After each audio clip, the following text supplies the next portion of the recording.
आज हमारे पास आपके लिए भारत के दिल से एक दिलचस्प कहानी है। जरा सोचिए, छतरपुर जिला कलेक्ट्रेट कार्यालय में एक साधारण दिन अचानक असाधारण हो जाता है। एक समर्पित पुजारी पुरुषोत्तम नायक भगवान हनुमान की मूर्ति लिए हुए चलते हैं। क्यों, आप पूछते हैं?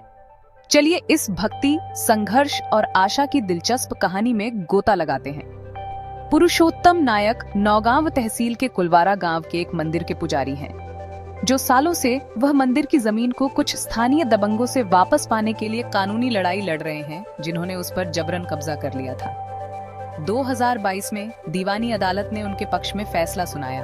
आखिरकार उन्हें पवित्र भूमि का अधिकार दे दिया। लेकिन यहाँ ट्विस्ट है, अदालत के फैसले के बावजूद भी जमीन वापस नहीं मिली। सुनिए पुरुषोत्तम नायक ने क्या कहा। हमारा नाम पुरुषोत्तम नायक पुजारी। कहाँ से आए हो? हम ग्राम कुलवारा तहसील नौगांव जिला छतरपुर से आए। आज आप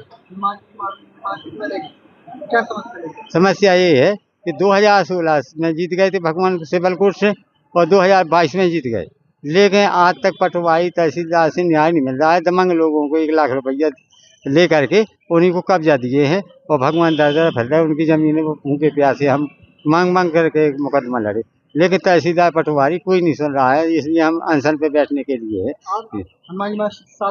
हम साथ में बार हमेशा, लेकिन 2016 से कलेक्टर के पास आ रहे और एसपी के पास आ रहे, लेकिन तो भी नहीं सुन रहे हैं।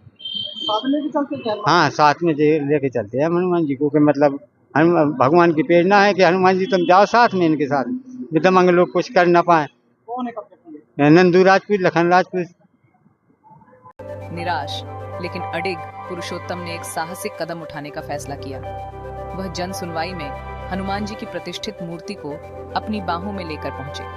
उनका संदेश स्पष्ट था, वह सिर्फ जमीन के लिए नहीं लड़ रहे हैं, वह विश्वास और न्याय के लिए लड़ रहे हैं। पुरुषोत्तम ने जिला कलेक्टर और पुलिस अधीक्षक के सामने अपनी याचिका पेश की। उन्होंने बताया कि कैसे अदालत के फैसले को अभी तक लागू नहीं किया गया है और कैसे वह महीनों से न्याय की मांग करते हुए सरकारी दफ्तरों का चक्कर लगा रहे हैं।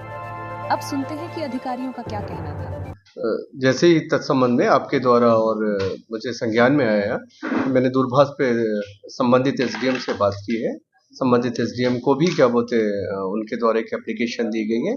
जो भी उनकी मांग है वो विधि के सम्यक अनुक्रम में क्या बोलते उसकी जांच करके जो भी बेहतर होगा उसके लिए करेंगे। अतिरिक्त जिला मजिस्ट्रेट मिलिंद नागदेव ने पुरुषोत्तम की याचिका को स्वीकार किया और तुरंत संबंधित उपखंड मजिस्ट्रेट को इस मुद्दे को हल करने का निर्देश दिया। यह एक आशाजनक कदम है, लेकिन केवल समय ही बताएगा कि क्या पुरुषोत्तम की अटूट भक्ति रंग लाती है और क्या हनुमान जी की मूर्ति को आखिरकार उसकी सही जगह पर स्थापित किया जा सकता है। यह कहानी सिर्फ कानूनी और जमीन के विवादों के बारे में नहीं है, ये विश्वास की शक्ति और मानव आत्मा के लचीलेपन के बारे में है। पुरुषोत्तम नायक का संघर्ष कई लोगों के साथ प्रतिध्वनित होता है, जो हर हाल में सही के लिए लड़ते हैं। उनकी यात्रा इस बात का प्रमाण है कि न्याय भले ही कभी कभी विलंबित हो, लेकिन अंततः प्रबल होना ही चाहिए। तो आप क्या सोचते हैं? क्या यह दृढ़ निश्चयी पुजारी अपने मिशन में सफल होगा?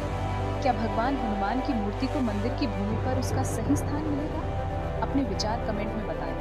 और अगर आपको ये कहानी पसंद आई है तो इस तरह की और प्रेरक कहानियों के लिए हमें लाइक, शेयर और सब्सक्राइब करना सुनिश्चित करें। अगली बार तक आशावान बने रहें और दृढ़ता की शक्ति में विश्वास करते रहें। देखने के लिए शुक्रिया।